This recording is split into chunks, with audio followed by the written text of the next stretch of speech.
In this video, how to use Walmart app to find items in store easy steps.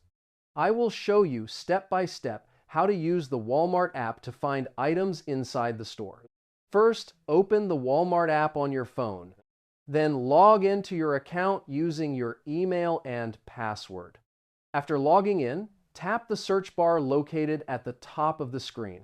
Type the name of the product you want to find in the store. Press Enter to see the available results.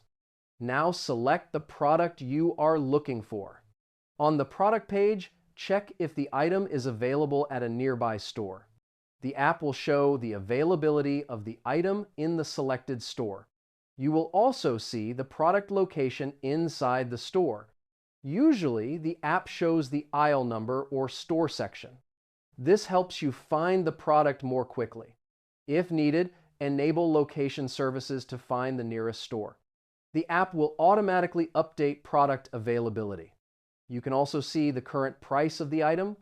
This is how you can easily locate products inside a Walmart store using the app.